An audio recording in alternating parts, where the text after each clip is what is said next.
welcome to the MessianTics Podcast, a podcast about all things Messianic Judaism. Each episode, we will be sharing our opinions as we tackle some of the biggest issues in Messianic Judaism. Now, here's your hosts, Rabbis Eric, David, Jonathan, and Toby. Hey everybody, this is Rabbi Toby. I'm here with Rabbi Eric and Rabbi David and Rabbi Jonathan. This is the MessianTics Podcast, and we're just so glad that you could join us today. We are actually, low-key kind of celebrating 1 year on the air, so to speak, to use an old term. So we were all either we lived during or we were raised in that analog period. So we still say things like, "Is it on tape?" We're on the air, all that. But it's been a year. It's been a fun journey, and we're just here to kind of talk about that, talk about some of our highlights, our favorite episodes, and first and foremost, just want to appreciate everybody who takes their valuable time to listen to us, and pray that it has been a blessing and that it's been informative and all those things. So with that being said, now that I've did the proverbial opening intro, I'm going to throw the ball out there and see where it goes. Yeah, my mind, it's interesting. I was just sitting here and Rabbi Toby said, use the word low-key, and I heard it as one word. Oh. And then I went to Loki, yes. And I was like, wait a minute, we're talking about... So anyhow, it's been fun having these, and the truth is, if you guys enjoy these episodes that we actually put out there, if you could sit in the room with us as we're talking before the episode or after the episode, it's probably more entertaining and enlightening than the actual episodes are, as we discuss our families, our congregations, the ups and downs of life in Messianic Judaism and all that. The nonsense. And the really positive things. We've had so many real blessings that have happened over the last year that we got to share as we were just chatting with each other. And the truth is, there's weeks where we can't get together because of things in life that keep us from doing it. So we end up taping 2 at a time, and then we extend out. And on the Wednesdays when we're not getting together, I feel like a deficit, I'm missing my buds and the time hanging out together. So what am I doing with my life? Yeah, so it's been a blessing to us. I think that like my favorite part of doing the podcast is not the podcast. It's the fellowship, the time we talk, and those things. And it would probably be something that in the future, Rabbi Jonathan just moved my mic further away from my mouth. Well, it was like on the cusp of about to fall off the table here. So, okay. But it's just enjoyable to be in a room and talking with fellow believers who have a heart to see the Messianic movement grow, prosper, be healthy. And the conversations we have about that. And I do want to make it clear, the 4 of us in this room are not the only ones in Messianic Judaism that want to see those things happen, but we do end up having a lot of conversations about those things. Yeah, and it's not by any means, and we've had some episodes where we definitely kind of were punching below the belt as we were dealing with some things that we see in the greater movement that are that maybe need to change for the movement to be healthy and have longevity and so on. Because what a lot of people don't realize is what we call the modern Messianic Jewish movement is about 50 years old, 50, 60 years old. I mean, we can trace the Hebrew Christian movement back even farther than that, and what becomes the foundations of Messianic Judaism today back to the early 1800s and maybe even a little before that. But what we know as Messianic Judaism today is about 50 years old, 60s on the max in. And so we've, Rabbi Eric's been here since, its inception. And, but close. Not the original inception with the apostles, but no, we've got, realistically, Rabbi Toby and I are very similar in age. Rabbi Jonathan's a little younger than we are. And then Rabbi Eric's been around for a while. I mean, he's been part of the Messianic Jewish movement, my whole life, or almost my whole life, and we've seen a lot, and we've gone through a lot, and we've learned a lot, but we don't pretend to have all the answers, and I think we've said this before, we don't pretend to have all the answers, but we enjoy the discussion of trying to get there. And we do have most of the questions. Yes. if we don't have the answers. It's funny because you said 50 years earlier, and in my mind, I was like, well, no, it hasn't been 50 years. But because I was around, in the early days, and so when I think about the Messianic movement and someone says 50 years, I'm thinking, no, it's been like 30 years, maybe 25 years, but it really is closing in on 50 years of the modern congregational movement within the United States as we have now. And so we've gone through growing pains, we've gone through splits and divisions and heresy that came in and caused people to be divided and all kinds of things as it goes on. And we've talked about some of those things in our program, but the reality is that as time goes on, the Messianic movement, which started from Hebrew Christianity and kind of bloomed and grew into what it is today, is stronger than it ever has been, is having an impact worldwide, right. Not just in the United States and Israel, but around the world. We're seeing thousands in Africa and India and Indonesia and Europe and Australia and Central and South America by the hundreds of thousands of people coming into a Messianic Jewish expression during this time. So it's been exciting to watch. Right. But with this snowball of growth that we've experienced, there have been, bumps in the road. Yeah, and particularly the congregational model has been the thing that's grown the most, because there were, even when Hebrew Christianity was turning into what we call Messianic Judaism today, like the MJAA and several others, we already had things like Jews for Jesus, Chosen People, and they were active in bringing the gospel, the message of Yeshua, to the Jewish people. And then it was, post 60s that suddenly you had a need and a desire to have congregations that, weren't just bringing in Jewish believers in Yeshua, but people who were going to live and worship as Jews in a congregation whose purpose was to facilitate a Jewish lifestyle. And so that way when Jewish believers became believers, they could continue to pursue the lifestyle that God called them to, specifically as His people, as descendants of Jacob. Right, as it transitioned from being an outreach, or an evangelical outreach to Jewish people to get them to accept Yeshua and then come into a church somewhere. It became where a healthy congregational synagogal community entity that had all of the aspects of traditional Judaism, from brit milahs or circumcision to weddings under chuppahs to bar and bat mitzvahs, celebrating the feasts and the festivals and all those things that make it a healthy expression of Judaism and not just a mechanism to lead Jewish people to faith in Yeshua.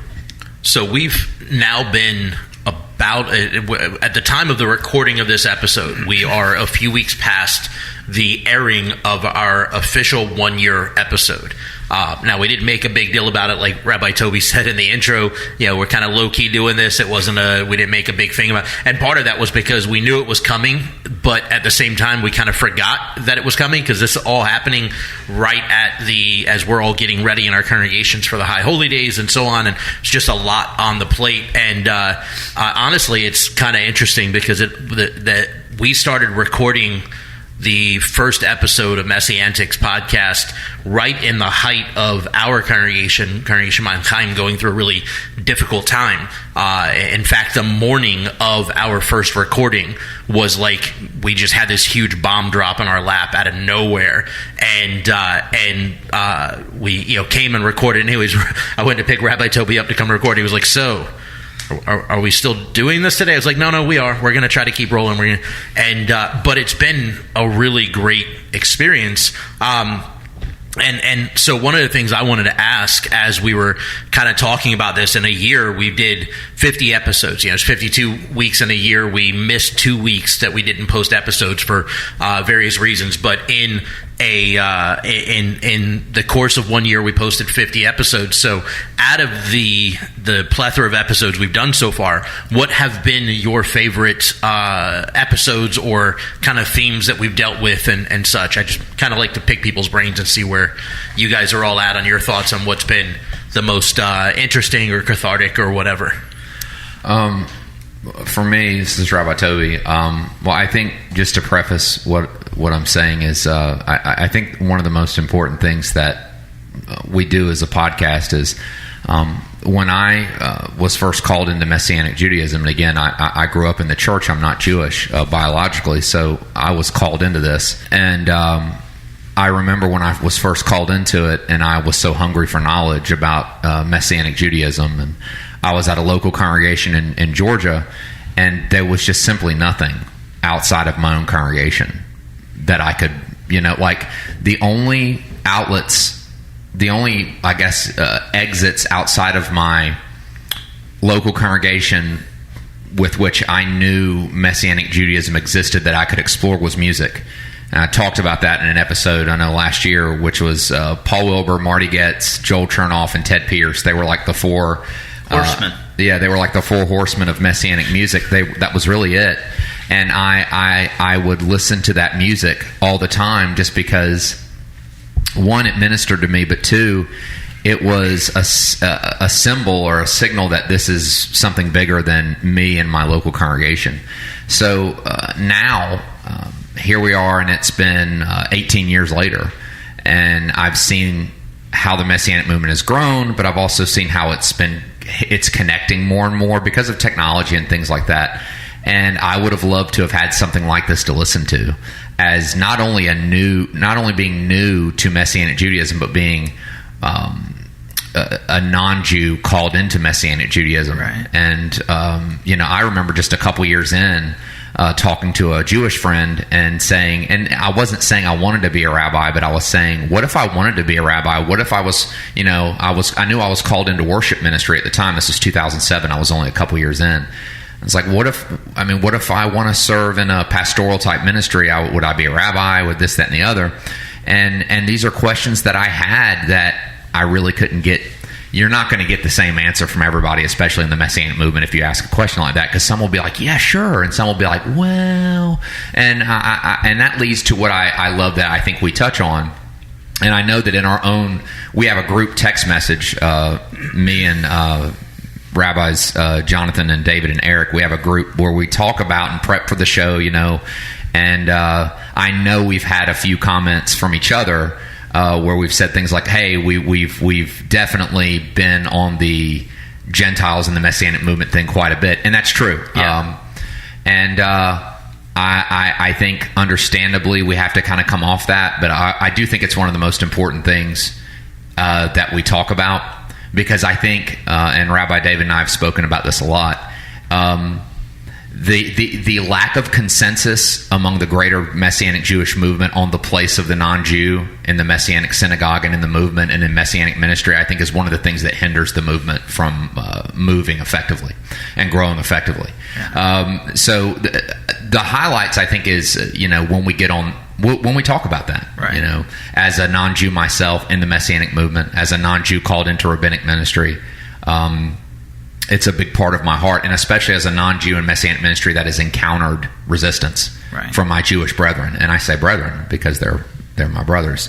So I do think it's something that I think it's an important voice to be out there that we do. So the highlights of that, and I'll pass it on to somebody else. But one of the important things I think we talk about, and our structure as a podcast team reflects what I think God actually wants to do and what I think should be, which is Jew and Gentile on equal footing, co-heirs and co-laborers. So yeah, I think I agree with you. Not just because I'm Gentile by birth as well, but because I'm committed to the Messianic Jewish movement, and part of that movement is the fact that Gentiles are involved, and it's growing.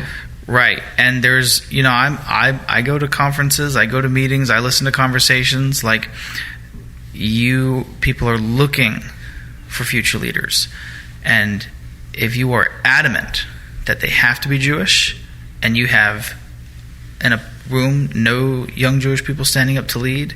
And again, this is just a room. It's not like the whole thing. But if you're at a place in a specific point in time and you only have a handful of people who are there non-Jewish, then and they're there and they have the gifts and the calling and the willingness and the desire, there are words I would use. Right. Well, there's some significant issues in this whole process. For instance, if some of the people that are in charge or the thought people of the Messianic Jewish movement were around when Israel left Egypt, Caleb would not have been a leader in Israel. And back when Rabbi Akiva became a rabbi, he would be Pastor Akiva, according to some of those within Messianic movement. We have issues that we've created for ourselves that really don't exist in the rest of the Jewish world, and that's largely because the rest of the Jewish world has conversion. Now, I'm against conversion because I see it as unbiblical and unnecessary, but I'm not as a separate ceremony and thing from coming to faith, because I believe biblically when someone aligns themselves, accept the God of Israel and the people of Israel as their people, and aligns themselves in that way, and ultimately from the time of Messiah on accepts Yeshua as the Messiah of Israel, they have converted into a form of Judaism. Now, that doesn't make them Jewish, because we get caught up in the Jew, non-Jew thing when God is more concerned with the covenant and Israel thing.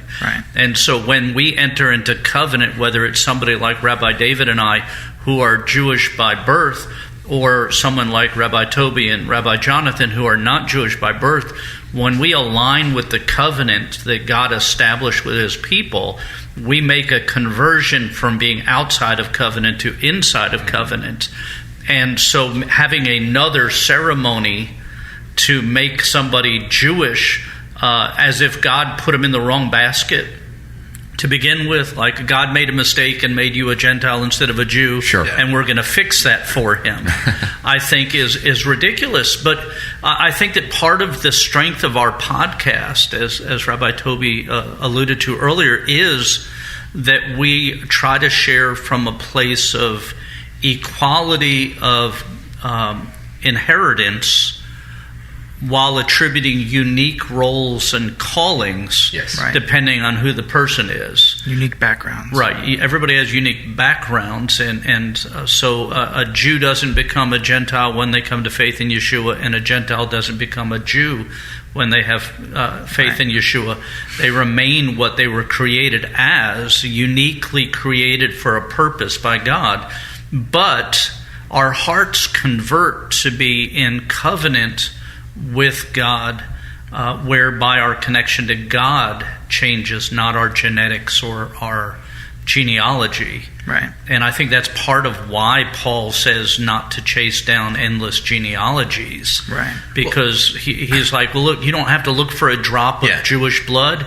You just have to understand whose blood mattered, and that was Yeshua's. And that's, I think, a big part of why Paul makes it a point to say, if you come in to the body Messiah circumcised, remain circumcised. In other words, if you come in Jewish, be Jewish. And when we're looking at the scriptures, and it talks about circumcised and uncircumcised, that's Jews and non-Jews. It's not a discussion on the physical attributes of people, and it's not a discussion of men only. Which, if you're talking about circumcision, is a man-only thing. But scripturally speaking, generally, it's not talking about the literal act of a Brit Milah, the literal act of a circumcision, but instead it's talking about circumcised is a term that is synonymous in colloquialism for Jews, and uncircumcised is non-Jews. We see that with Jacob's sons, right? When when Dinah is raped by Shechem, they said, "Oh, we can't marry to these uncircumcised men. If you guys all go get circumcised, in other words, if you, in essence, convert to what we are, then you can." And then obviously that story ended pretty badly. I mean, it started out pretty badly and ended pretty badly, but So when Paul says, if you come into this circumcised, what he means is if you come into the body of Messiah as a Jew, remain a Jew. Which, by the way, for the majority of the body of Messiah's existence, was not what happened, right? The church would say, oh, you don't need to become Jewish to be a believer, but they would also say you also don't need to be Jewish anymore if you're a believer. They actually had circumcision reversals that were being done in the time of the persecution, the Inquisition and such. Yeah. And when he says, if you're uncircumcised when you come into this, remain that way. Again, he's not saying the physical act. He's saying if you're not Jewish, you're not becoming Jewish in order to be a believer, but you are becoming part of something greater. You're becoming part of something more. And so I loved the way Rabbi Toby said it earlier, and obviously he didn't coin this phrase, it's a biblical reality, but that we're co-heirs. I think a lot of people are comfortable with that. They're like, okay, well, some of those heirs, they serve in the church, and some of those heirs, they serve in Messianic Judaism. The two have their own places. But I think the key to it is we are co-heirs, and as he finished that thought, we are also co-laborers, and you can't be co-laborers if you're in two entirely different things. Mm-hmm. Right. I think the story you brought up of Dinah and the circumcision and all is, I think there's an allegory or a drosh we can gain from that, in that here we have Jewish people who say to non-Jewish people that you can't become part of us unless you go through this physical act of circumcision. And the result of them doing that was that the Jews then killed the Gentiles. And that happens within the Messianic movement. If we try to force Gentiles to become Jewish in order to be part of what God's doing, in essence, we kill the Gentiles within our movement, those non-Jewish people that God intended to be part of what we are. That our action of saying, in order to be with us, you have to be like us, changes in essence who they are, and takes away from the concept of the Jew and non-Jew becoming one new man rather than one man. Yeah, or rather than teaching. I think it's Shechem, right? Rather than teaching Shechem how to properly care for their sister, or Jacob's daughter in Jacob's case, rather than teach them how to properly handle the things of Israel, not trying to make Dinah sound like a thing, but how to properly handle something that's life, right? How to handle the Torah, how to handle the words of God. Just kill them and take the money. That's right, and that's why the father Jacob gets upset at his sons because of what they did, because it was. And I think that our father gets upset at his children when we do the same thing. I think that we diminish the power of the redemptive work of God and to redeem both Israel and the multitude. Yeah, and I want to say this, we've said it over and over again over the course of the show. The year. But we are not by any means saying that every single believer in the world is supposed to leave their church and come to a Messianic synagogue, although I'm also not 100% opposed to that idea, but that's a whole other day's discussion. What we are saying is those that are in a Messianic synagogue, those that truly have a calling to Messianic Judaism, and whether you realize it or not, anti-Semitism is drastically on the rise, and anti-Semites don't care whether or not you're physically Jewish.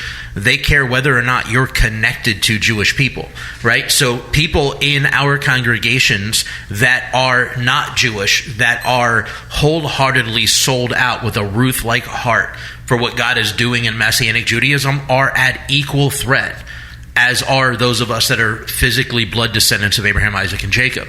Because to an anti-Semitic eye, they don't care, right? They're not going around to like Paul and Timothy in the shower room where, you got to make sure you're circumcised because you're Jewish and we don't have anything wrong, right? They're not going around checking to see if you're physically Jewish or not. Are you in a synagogue? If they come to attack a synagogue, they're not going to go down the line. Are you Jewish? Are you Jewish? Show me the proof. Are you Jewish? Show me your paperwork. They're just going to go in and they're going to shoot or bomb the entire place. And I think especially in consideration that in Messianic Judaism, and that's a really dark thing. My bad. I just realized how dark that went. But but it's reality. But if you're in a Messianic synagogue and you're not Jewish, personally, in traditional Judaism, there's a perspective that a person that converts to Judaism should be held to a higher regard in their Jewish faith than somebody who was born Jewish, because I didn't have a choice, and they did. They chose to take on everything that being Jewish means, the good and the bad, the positive and negative connotations in the outside world and everything. And I think in Messianic Judaism, we should have a similar perspective. Gentiles who choose to live this life out, who choose to participate in this, who choose to be like Ruth and say, your people will be my people, your God will be my God, where you go, I will go also. There needs to be a higher regard in their faith in Messianic Judaism. Now, in the same train of thought, I wanted to throw out some of my favorite episodes, which are actually two. One in particular is the series we did on fellowship versus denomination, right? Which I think we covered a number of these very things in a very deep and passionate way, but also in lieu of where we're at, in one of our early episodes, maybe in the second or third episode, we specifically did a couple of, I think 2 episodes on the idea of the one new man and what that really looks like. And if you haven't listened to those yet, I highly recommend backtrack. They're all available. Go listen to them. I think it was truly a blessing. But those are some of the ones that have meant the most to me, because we got to deal with some of the nitty gritty issues, antics, as we talk about in Messianic Judaism. And because Rabbi David isn't going to say this, I will throw this out, that he's writing a book on the theme of one new man right now. And it should be out sometime in the late fall. And I encourage you, keep listening to our podcast. I'm sure we'll let it be known when it's out there. Look at us social media and keep up with it. But it's going to be a game changer in the body when it comes to an understanding of what God's intent was for the one new man. And that's not a dilution of roles, individuality, and calling, but the unique connection that God designed for his people. So just throwing that out, that book is coming out somewheres in late November, early December is what the expectation is. Hope. At the this dream. point. The hope, the dream. Yeah, I think just since we're plugging things, we're planning on having a table at the Southeast Conference this year with several books by, in particular, both Rabbi Eric and Rabbi David. And there'll be a couple. We have a couple friends who produce Messianic music. We'll have some CDs down there as well. So if you're at the Southeast Conference in Orlando this year, the MJA Southeast Conference, stop by our table, and you'll probably see all 4 of us there. So say hey, chat us up, and that's kind of my plug for that. But favorite episodes, I have really enjoyed doing the ones related particularly to training and educating leaders, and kind of really trying, I think, like we talked about at the beginning, we don't have all the answers, but we think we have most of the questions, developing some answers, but also trying to introduce questions, and particularly to those of you out there who are leaders or aspiring leaders, to how we can better improve the training process for leaders, whether they be worship leaders, whether they be rabbis, whether they be teachers. So that way, there is a solid future for the Messianic Jewish movement. Because, realistically, if you don't have good rabbis, good teachers that are trained and grounded in not just the study of Scripture, but in the traditions we purport, and in pastoral care, how to deal with and counsel and care with people, you won't. You can't last forever. It won't last, because you're not doing the things that God has called you to do in that role. If you're just putting out teachings, if you just have a YouTube channel, if you're just gabbing away at the mouth on Sabbath, and you're not doing any of the other things or educating yourself beyond just a little bit of exegetical work, then we won't last long. Yeah, I saw a meme today that said most congregations want preachers, not pastors. Right. That there's a difference between someone who just expounds the word and someone who holds them accountable for. Right. Yeah, and most people want a motivational speaker more than a teacher. Right. A teacher's going to teach you how to do something and then get you to give you homework. Right. A motivational speaker, you can take it or leave it, like or subscribe, whatever, and then move on. And the same is true for the body as a whole, because if you look at the statistics for the number one reason given why people are leaving their congregations, their church or whatever, the number one reason is, I just don't feel like I'm being fed there anymore. And the general response then becomes, well, how involved have you been? What were you doing? Because you can only be fed to a certain point, and then you've got to start feeding into others to make room for you to continue to be fed. Right. Well, are you participating in feeding others? Right. Are you taking what God's doing and serving in that community to feed others and what have you? Or are you just expecting to be, as Rabbi Toby and I have talked about in our own conversations, what we don't want from our congregation is for people just to be consumers. Like, we don't want you just to be there and like you're coming in every week to get your dose of whatever. We want you there to be involved and to participate. And Rabbi Toby, were you about to say something right before I jumped in? No. I didn't have it.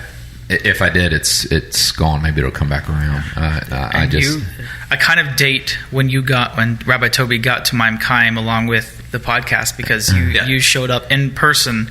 You had already been coming kind of in between things. Yeah, for a couple of years. A couple of years, but you guys, you and Brooke and the kids finally moved down, and you started serving actively in person. Maim Chaim, what, August or July?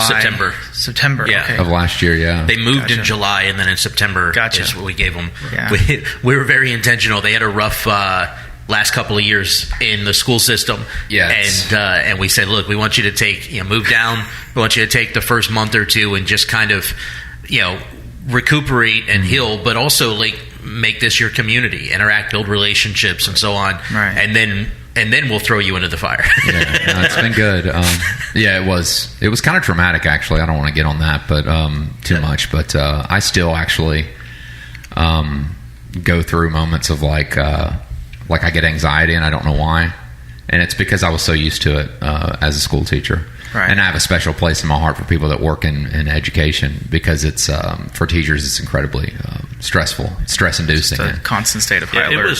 And I did it for 15 years. So it's like that movie Shawshank Redemption, when the guys would get out of prison after decades, they wouldn't know how to operate in the real world. I'm still figuring out, honestly. I'm still to this day, and so is my wife, and she only did it 3 years. I did it 15. I'm still trying to figure out how to exist. The moments are less and less, but I'm still in that, like, trying to figure out how to live without the constant stress that I had. So yeah. Right. Yeah, we were in synagogue just a few weeks ago on Saturday, and I was talking about how much we need to honor our teachers, and I said, how many teachers do we have in here? And I thought we had 5 or 6 teachers, but we have like 15 different people that were either actively teaching or had retired from teaching. It was a pretty good number of them, and I did not realize there were that many teachers within our community. But it is, especially now, there used to be a different reverence for teachers. Right. Years ago, an honor that was given to him, similar to, it used to be that way about rabbis and pastors. There was a certain level of honor that was given that has kind of changed as time went on. But I really think teachers get less of it than pastors or rabbis do today, still in that way. But in jumping off with what Rabbi David said, one statement on him, and then I want to share my 2 favorite episodes, is that when we come to synagogue to receive, we make ourselves the deity. Mm-hmm. Because when we come to worship, we're supposed to be worshiping God. And He's the one who should be receiving from us. We're bringing our gifts to Him. Symbolically, we're bringing our offering to the altar. And if it becomes about what we received rather than what we gave, then we have replaced Him as the deity, which ends up why we have so much difficulty. But my 2 favorite episodes, one was a funny thing happened at the synagogue episode, where we talked about some of the humorous events and people that we interacted with over the years. Yeah. And the other one was one we did just recently that I really enjoyed, and that was the one that we did about the movies that touched us and brought about our... Which by the time you're listening to this episode may or may not have aired yet. So if it hasn't aired yet, just be excited because it really is a good episode. If it has aired, then you'll know why it was such a great episode. Yeah, it was a fun episode to do because it really did... There's so many things in our life that we can look back at and see how those things which may not have been religious in any way impacted our faith, whether it's fishing trips or going camping or visiting with family or whatever. And in this particular episode, which may or may not have aired by the time you listen to me talking today, we talked about how secular movies that had messages that brought us to a place of contemplating faith and God and things of that. So that was one of my favorite episodes to do. And I just, as Rabbi David was just saying, I didn't realize because we do these ahead sometimes that may not have aired yet. But that was one of. But those two were some of my favorites. One, because they're just fun to talk about. Yes. Sometimes it's fun to talk about things that aren't as life-changing, so to speak, and heavy as theology and stuff. Right. And those two episodes really were something fun to talk about. Different, unique experiences when people come to visit synagogue, and those. And one that I didn't share, which I'm not going to name the names of the people, but you mentioned the conference in Orlando. Yeah. We were at the conference in Orlando one time, and one of the well-known musicians happened to be in a restaurant, and some friends had gone up and said, "Hey, can you take a picture?" And he thought they wanted his picture, and so, oh yes, so he got up and straightened his stuff, and then they handed him the camera so that he could take a picture of the two of them. That's funny. And it was such a funny moment to watch happen because you could just see the peacock's crest fall. Yeah, you probably hear God laughing too. Right, and the guy who did this is a nice guy, and I'm not knocking him or whatever, but it was just a fun moment to watch as his whole outlook changed from they want a picture of me to they just want me to take a picture of them. And it was a fun moment to experience at a conference. That's funny. As a former and sometimes current, but mostly former, almost entirely former worship leader in the Messianic movement, I did enjoy our episode on. I think we called it the tambourine episode. Yes. But essentially, the tambourine episode essentially comprises how. I know we told funny stories, but I'm trying to think. We also did talk about how we managed or responded to really boisterous, delinquent behavior. Well, yeah, disruptive. Even if it's even if the intentions behind it are good, Right.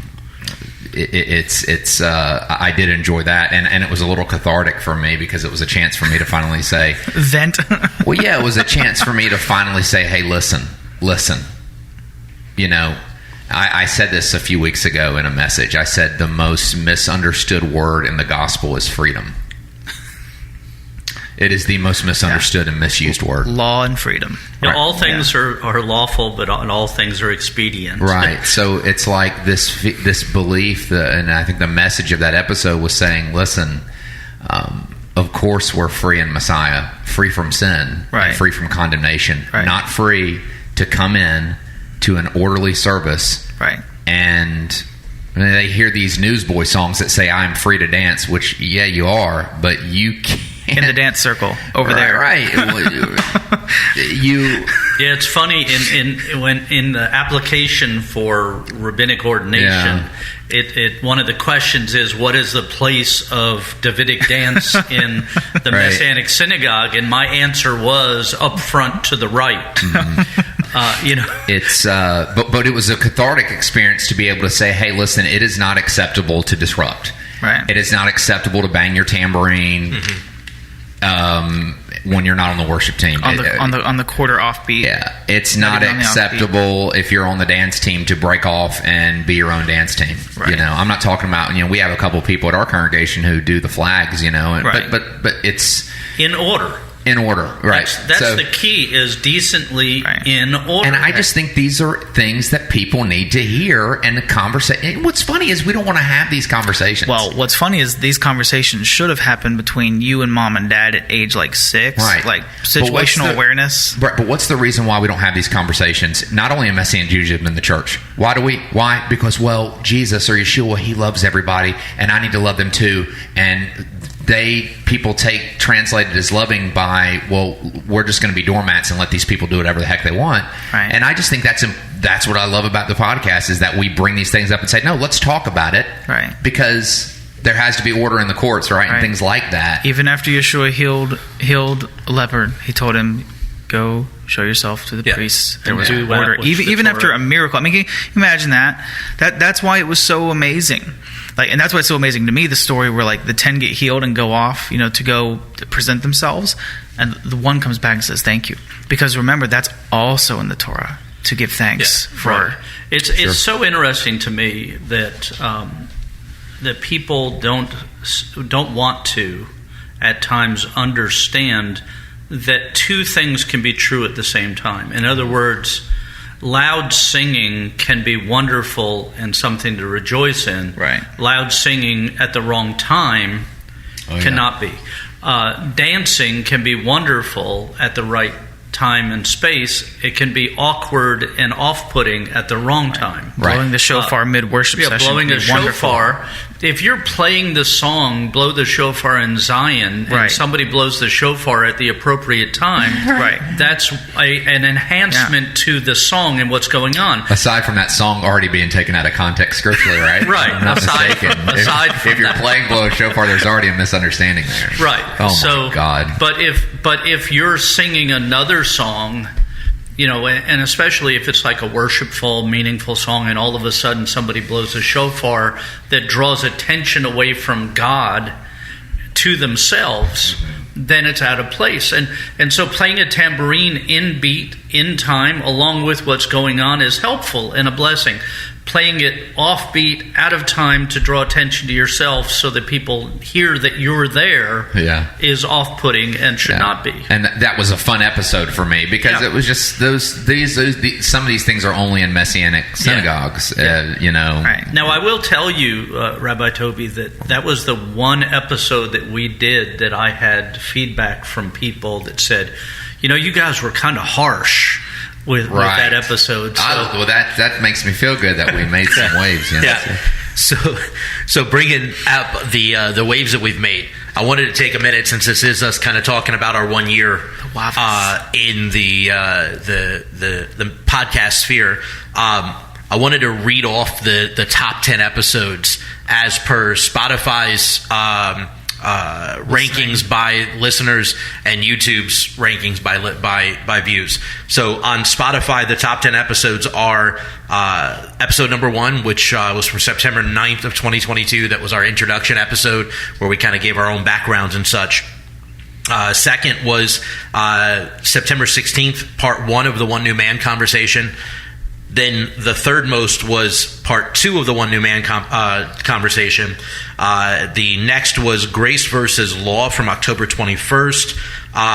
December 2nd, What About the Shabbat? And I don't have the date on this one. I'm not sure how I missed that. But is Messianic Judaism the root of the body of Messiah? The next episode was from October 14th, the Healthy Messianic Judaism. November 11th, What's All the Fuss About Torah. September 30th, Does Kol Nidre have a place in the modern Messianic Jewish movement? And then from February 10th of this year, Yeshua, Paul, and How We Relate to Torah. Those were the top 10 listened to episodes on Spotify. And then on YouTube, the top 10 by no surprise at all, and we got a lot of extra views on this one because there was at least a small series of responses by somebody on YouTube to this particular episode. But the top episode, the first one most viewed on YouTube was our episode on pronomian Christianity, which was episode 16. The next was Grace versus Law, episode 7.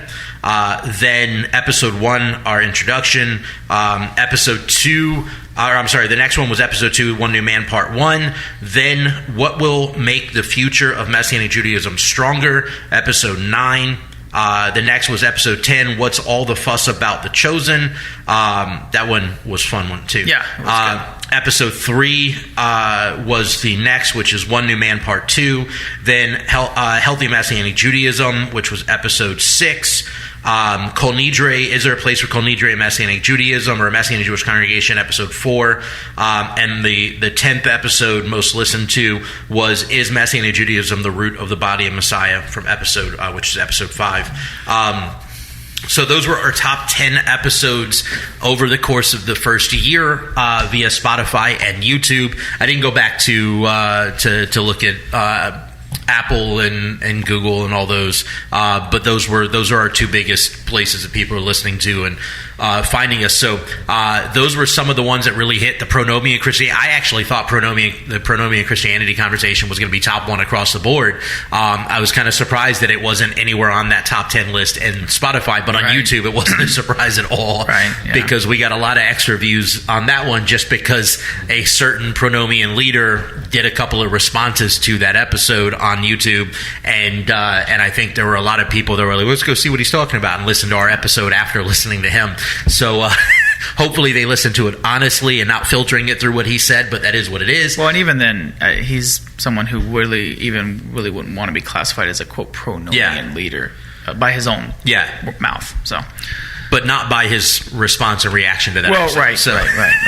But aside from that, no hard feelings. Not to run down that trail of thought again at the moment. But so with that said, I do want to suggest, and we've done a few episodes that were specific responses to listener suggestions. So if you have suggestions for things you would like to hear us talk about, and again, our goal in this is to talk about the different antics or things, difficulties, etc. within Messianic Judaism, quirks within Messianic Judaism, but we're willing to touch on just about anything if it fits, if we can fit it within that realm of stuff. So if you have any suggestions for episodes that you haven't heard us cover yet and would like to hear our thoughts on, please comment or send us messages on social media or whatever it is. You can on Spotify, it allows you to post comments and stuff. On YouTube and our social media, you can post comments. You can send us messages on Instagram, Twitter,